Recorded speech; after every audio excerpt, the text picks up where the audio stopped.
Okay, so just for records and stuff like that, can I get your name and pronouns? Yes, so it'd be Elle, or sometimes you see me as Elle Rose. I go by they, them. I don't mind she, her, though. I'm pretty neutral about that, to be honest. Fair, But if I have a choice, then I probably would go by they, them only. fair enough. And I don't know how to make this any less of a weird question, but how do you identify? Yeah, it's phrased weirdly, but I know exactly what you mean. If you So ever come across a better sorry if you didn't phrasing hear for my that, cat. like seriously. Yeah, because it's like it's basically like what words do you use to describe who you already are. Yeah, that's a better So way. Yeah. for me, that would be like all of the words, and some of them are just kind of overlapping categories. Would be demisexual, gray ace, agender, panromantic, non-binary. Cool. That'd be all Um, the words. Yeah. all the words. And I mean, Yay. you had a fair amount of words there, and that's fair enough. I mean, as a non-binary Well, I mean, arrow ace agender falls person. under non-binary, so like that helps, and like gray ace, like demisexual is kind of a part of that, and not all Mm-hmm. demis use both terms though. So Right. So even if you just want to take a couple of terms, that's fine. But how would you describe those terms personally? Like what do they mean to you? let me try to see if I can remember what order I said them in. Or if you just want to pick, So if you just want to go for it, go for it. okay, so demisexual is I do not experience sexual attraction without a close bond being formed first. For me, that bond is romantic, but I know not all demisexuals are alloromantic. I guess that's another word, which means that I'm not aromantic or under that umbrella, basically, is all that means. Mm-hmm. Let's see, gray sexual or gray ace, that's kind of that broad spectrum between asexuality and being allosexual, or it can mean that you experience low levels of sexual attraction or rare sexual attraction. And I feel like I don't experience it very often, if at all, and it's like once it's there, it's not usually a big significant thing if it stays there. Panromantic is I can be romantically attracted to people regardless of gender. Sometimes people say biromantic instead, and I personally just don't vibe with that particular term. But I know some people use both.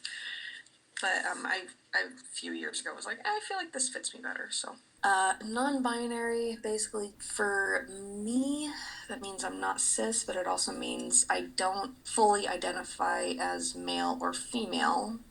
If we're talking about a binary or spectrum of gender. But I like presenting kind of feminine because I just think it's pretty.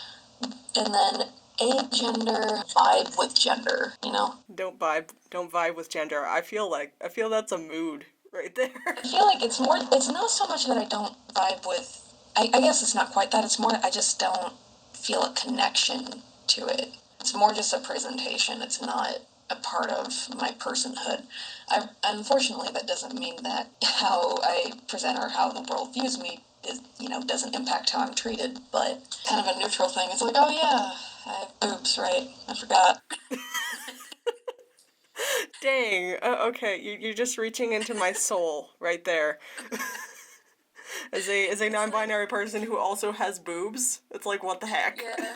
So you still have to deal with like the sexism that comes with being perceived as a woman, but you also have to deal with like the transphobia, for I guess would be the term for part of me doesn't feel like quite right in that because I'm like I don't like with trans I feel like I should be moving towards something personally, so Mm-hmm. for me I'm like I feel like that isn't quite the right word, which is why I choose non-binary instead. Yeah, it's just kind of a mess because you still have to deal with like the sexism, and you also have to deal with a lot of like other queer people and not queer people being like, oh, that's not a thing, but you also in some level just don't care. So ace and arrow rings being like rings that you use to basically identify other aces and arrows or asexuals and aromantics. What are your thoughts on those? On wearing an ace or an arrow ring? I recognize when other people wear them. I'm like, oh yeah, it's that black ring. But I almost never wear jewelry myself. I think it's a cool way, like if you like jewelry, I think it's a cool way to be like, oh, like here's my little like secret identifier. Like you're in this like secret society. Mm-hmm. I do think that that's pretty cool. But I personally, I almost never wear any jewelry, like ever. So part of me is kind of neutral. Part of me is like, you know what? If you vibe with that, then you do you. Fair enough. And if I can ask, how did you figure out how you were pan-romantic as well as ace? A lot of people kind of struggle with that as to whether they're interested in everyone or no, well, quote unquote everyone, or no one. And so, like, how did you figure that out Yeah. yourself? Yeah, so I definitely figured out I was ace second. That came a while after, actually. I had noticed for a while that, like, I would get very, I really want to be close to that person feelings about, like, people who are not, like, cis men that I'd always been.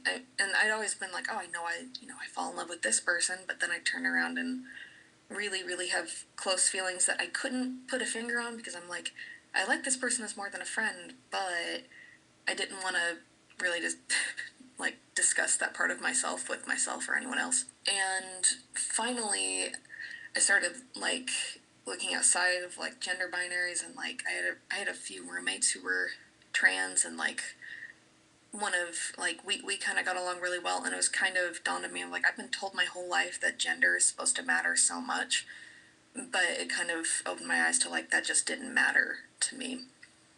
And it was like, oh, like my understanding of the terms were that bi was like two or more genders and you might have a preference, and then pan would be like regardless of gender. But I know some people interpret bi the way that I interpret pan. Hmm. So I think it more just comes down to semantics sometimes, That's with fair that. enough. But then later I was dating someone who was ace, and she was like, what's it like to be pansexual? And I was like, well, I don't really think about sex. I think about like going and like having a good conversation and like a nice time, and then like maybe a few months later I'll think about sex. And she was just like, Elle, it sounds like you're demisexual. And I was like, no. so so for me it was reverse, but it's very intuitive. I think that if you don't have that intuition that says I feel more here, it's probably not there. Fair. That's totally fair. Like I can try to clarify that if you need me to, but like I don't know if that made sense. I mean, as an ace person, that makes sense. Oh, good. Okay. I cannot speak for all of the aloes that are going to be listening to this. However, Well, I mean, I do think it translates. I think there's a lot of overlap actually in ace and allo experiences, or in like aromantic and alloromantic experiences. Not in like the attraction you experience, but you still experience similar like social awkwardness and like expectations, and like the question I think is like, is there something in your gut that's like that's not right, or are you like, oh wait, I actually vibe with that. And the difficult part is just nobody can answer that but you, mhm. which sucks because I do get messages from people who are like, can you tell me if I'm ace? And I'm like, I don't know. you know I feel that. like I wish I could, but It's like it was I hard can't enough tell for you if you me, but are. Yeah, yeah. exactly. So moving on to slightly slightly lighter things. Sillier things. Best yeah, Yes. yeah. Best ace food, cake or garlic bread? Well, I am super, super allergic to wheat flour, but I will say they have not yet made a flourless garlic bread. There are flourless cakes, so I would be on team cake. I'm surprised. Necessity of survival. I'm surprised they like, haven't made a wheatless garlic bread at this point, because I'm pretty sure there are wheatless breads, aren't there? there are some gluten-free breads. Wheat is in the gluten family.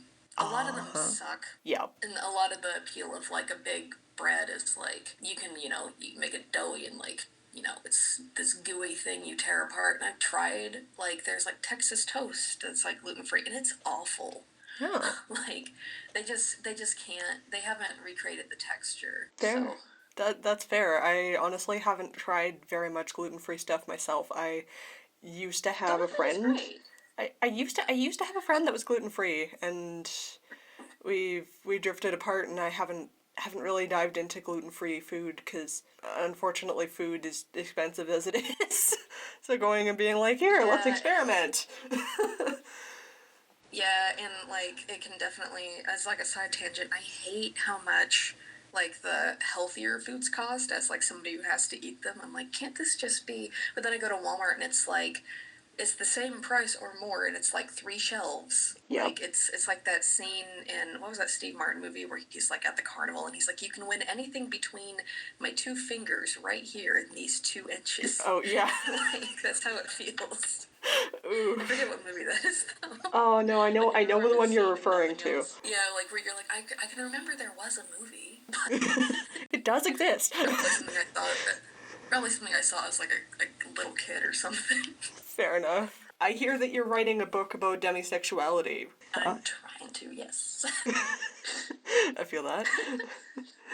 So, is there something other than the hey, more people need to know that demisexuals exist? Is there something beyond that that you were trying to do with that you're trying to do with this book, or the idea behind this book?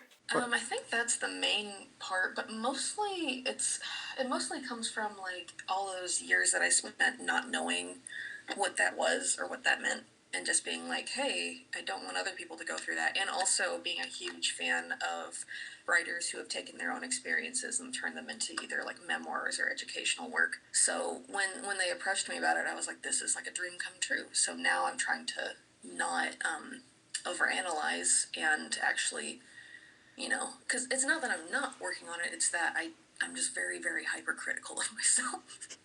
So Fair enough. the working title is The Gray Area, but yeah, more than anything else, it really just comes from that very personal feeling of like just not knowing why you were different and like Yeah. wanting to have that answer, because that would have really alleviated some major stressors as a kid. Yeah, I feel like a lot of looking back for me is just like, wait, holy crap, that was very ace of me. What happened?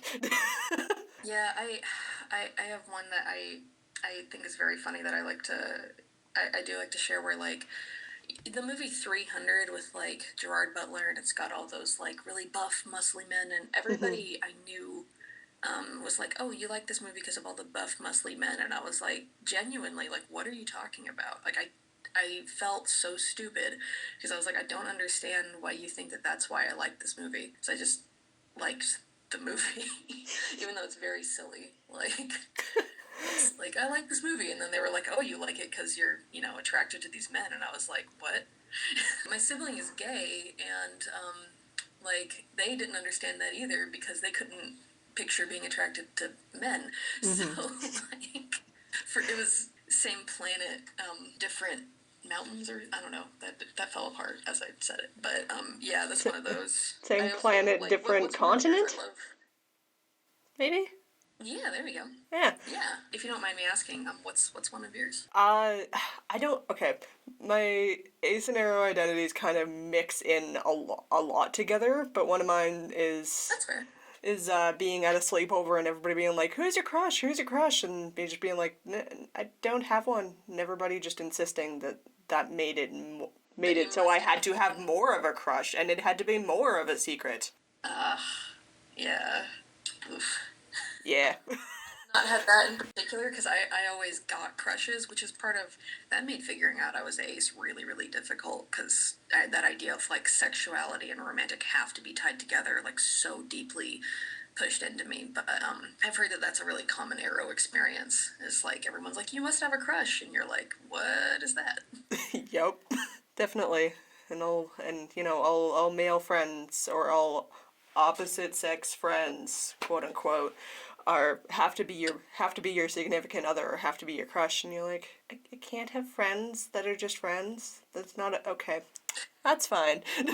Yeah, and even outside of like arrow, like or being aromantic, that's such a weird like that whole pipeline of like, oh, I can't hang around people of the opposite sex or like the opposite gender or what have you because I'm being disloyal to my spouse is like, what is wrong with you? Yeah, I've Like, never trust got that. yourself a little.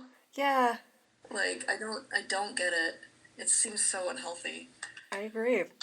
Another reason people should read ace books who are not ace is to unlearn, heteronormativity. Yeah. Speaking of which. Yes, definitely. Not just my book, but yeah. So I heard that's coming out in the next year or two, or is that pushed back? Your book. The plan is the next year or two. The plan is to finish it this year. I don't know about the exact publication date yet. I wish I did. Hey. Everybody keeps asking me about it, and I'm like, oh god. I'm sorry to be that person. Yeah. Oh no, it's okay. I mean, in a way, it's kind of flattering in a way, but it's also like it makes it really real. But I met with Cody, Astad. They did a signing about 2 hours away from me, and so I was able to go to it. And that was a book I actually endorsed. And basically, even they were like, "Yeah, I still get anxious about it, but like book sales been going really well." And I was like, "Oh, I mean, that's actually reassuring that like this is just a human experience." Yeah, for sure. So yeah, it's being written. It's being written slowly, and I really, really hope that that people like it when it's done because it's getting a lot of work put into it. But I don't know a single author that I've spoken to who's had a book come out like that's ace in the last couple of years who has not been just like so nervous about it. So fair enough. I feel like that's a, also kind of just just a universal experience. Yeah, I feel like that's also just like a book being published kind of experience too. Is like, oh, for sure, yeah. Is like this doesn't feel like a real thing because you walk around books all the time. You carry them with you. Like they can be very. I carry The Chocolate War in my purse. That's my favorite book. Like whenever I'm bored, I still pull that out and reread it. And like that idea of that kind of affection being given to something you made is it's a lot. So you want it to be good. for sure. Well, I guess unless you're. I was about to say an author's name whose work I don't love, but. And I thought better of it. They're a big name author. They do not give a crap about me, but Yeah, fair enough. but there are some that I do think kind of phone it in. But when you're like in that small time and you're just getting started, that those little things mean a lot to you. Yeah, definitely. Yeah.